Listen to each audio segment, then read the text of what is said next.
کہ ہم کبھی کبھی اپنے دلوں کے اندر ایسے کچھ چیزیں پاتے ہیں، یعنی وساوس پاتے ہیں کہ ہم بہت مشکل ہے ہمارے لیے کہ ہم ان کے بارے میں بات کریں. یعنی ہمارے دلوں کے اندر وساوس. یہ کون کہہ رہے ہیں؟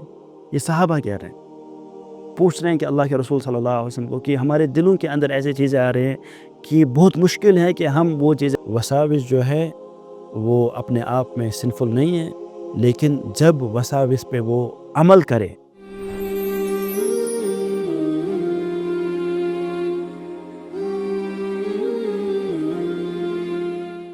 شیخ، بعض اوقات عجیب و غریب خیالات آتے ہیں اسلام کے بارے میں. کیا یہ ایمان کی کمزوری ہے کہ یہ شیطان کا وسوسہ ہے؟ کیا اللہ تعالیٰ ہمیں اس پر پکڑے گا؟ بسم اللہ الرحمن الرحیم. الحمدللہ رب العالمین والصلاة والسلام علی رسولہ الامین وعلی آلہ وصحبہ اجمعین. اما بعد، جہاں تک وساوس کا تعلق ہے تو سب سے پہلے ہمیں یہ سمجھنا ہے کہ وساوس جو ہے ایک فطری چیز ہے. ہر ایک کے ذہن کے اندر وساوس آتے ہیں، چاہے وہ بڑے سے بڑا عالم کیوں نہ ہو یا پھر ایک عام آدمی کیوں نہ ہو. ہر ایک کے ذہن کے اندر وساوس آتے ہیں. تو وساوس آنا نارمل ہے، کیونکہ ایک آرمی ہے، ایک فوج ہے اس کے پیچھے، جن کا کام ہی یہی ہے کہ لوگوں کے دل کے اندر وہ وساوس ڈالے. جو شیطان اور شیطان کی فوج ہے، ان کا کام ہی یہی ہے. تو اسی لیے ہم سب سے پہلے یہ سمجھیں کہ یہ ایک فطری چیز ہے وساوس کا آنا. اور یہ بھی ہم سمجھ لیں کہ ایمان کا اونچا ہو جانا اور ایمان کا نیچے چلے جانا یہ بھی ایک فطری چیز ہے، کیونکہ اہل سنت والجماعہ ان کا عقیدہ ہے کہ ایمان جو ہے اس کے اندر اضافہ بھی ہوتا ہے. جب آدمی نیک اعمال کرے، صالح اعمال کرے تو اس کے اندر اضافہ آتا ہے، اور جب وہ نیک اعمال سے دوری اختیار کرتا ہے تو ایمان کمزور ہوتا ہے، گھٹ جاتا ہے. اللہ نے فرمایا هو الذی انزل السکینہ فی قلوب المؤمنین لیزدادوا ایمانا مع ایمانہ. وہ اللہ تعالیٰ جس نے مومنین کے دلوں کے اندر سکینہ یعنی ٹرانکولیٹی ان کے دلوں کے اندر دے دی تا، اور اس سے کیا ہوا؟ فرمایا لیزدادوا ایمانا مع ایمانہم. اس سے جو ان کے اندر ایمان تھا، وہ جو اندر والا ایمان ہے، اس کو مزید ایک فروغ مل گیا، وہ اس کو اضافہ مل گیا. تو اس سے سمجھ آ گیا ہمیں کہ جو ایمان ہے وہ بڑھتا ہے اور گھٹتا بھی ہے.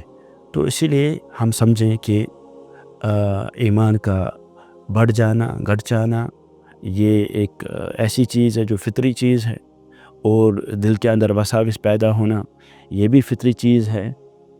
ہاں، اب یہ ہے کہ جو وساوس جو ہے اس کو کنٹرول کرنا ہے، اس کو کنٹرول کرنا، اپنے نفس کے خلاف جو ہے ایک انسان کو جد و جہد کرنا ہے.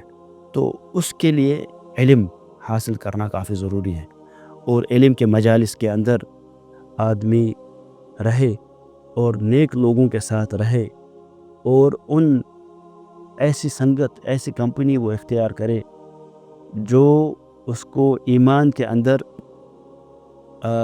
جس کے ذریعے سے اس کو ایمان میں تازگی ملے اور اس کے لیے نیک اعمال کی طرف آنا آسان کر دے. ایسی سنگت اس کو جو ہے نا لینے کی کوشش کرنی چاہیے.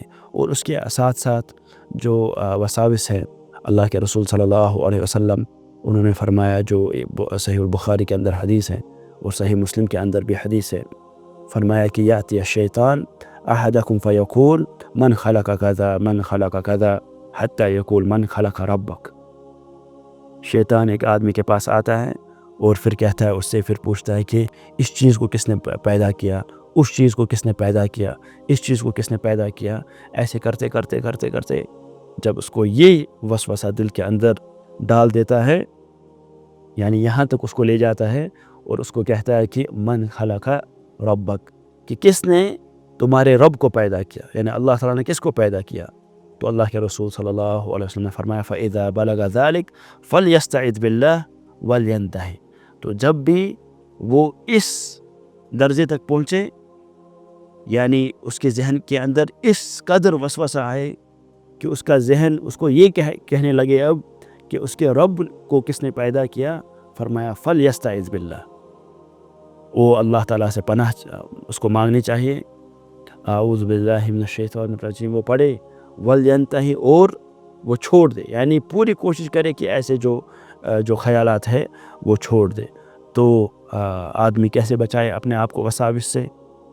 وہ علم کی مجالس کے اندر وہ رہے، اور جب بھی اس کے اندر کوئی سوال پیدا ہو، کوئی ڈاؤٹ آئے کسی بھی حکم کے متعلق، تو اس میں کوئی حرج نہیں ہے، وہ ایک جا سکتا ہے، ایک عالم صاحب کے پاس وہ جائے اور اس کو پوچھے، وہ سوال اس سے، اس کا جواب جو ہے وہ دریافت کرے اس سے، اور دعا کرتا رہے اپنے آپ کے لیے کہ وہ ہمیشہ اللہ تعالیٰ اس کو راہ راست پر رکھے اور اس کو توفیق دے۔ نیک اعمال کرنا یہ بڑی بات نہیں ہے، نیک اعمال کرتے رہنا اور انہی اعمال پہ اس دنیا سے رخصت ہو جانا، یہ اصل کامیابی ہے۔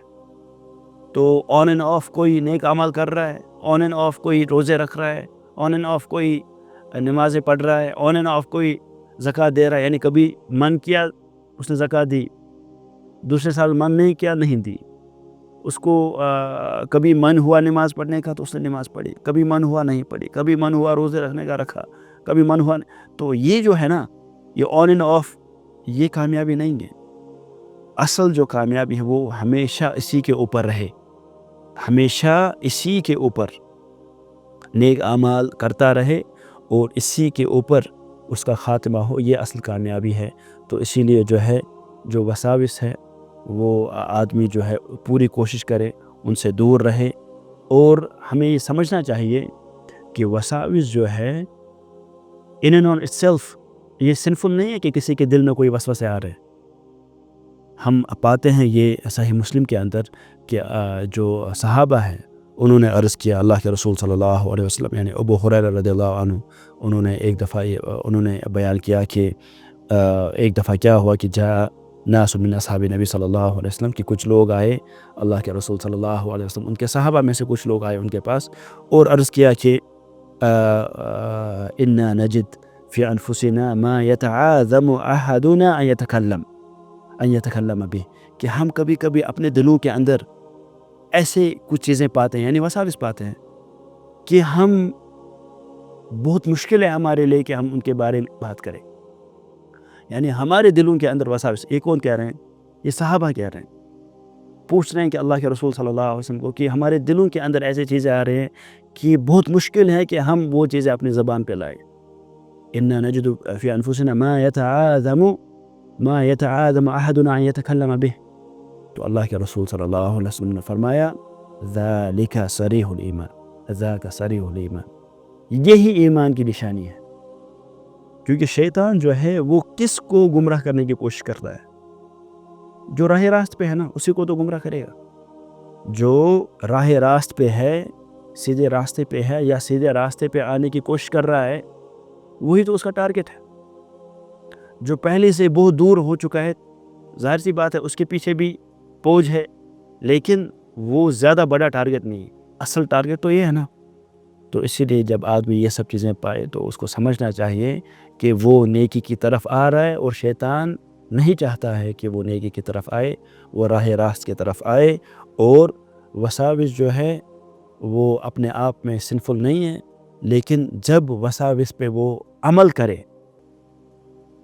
پھر وہ گناہ گار بن جاتا ہے۔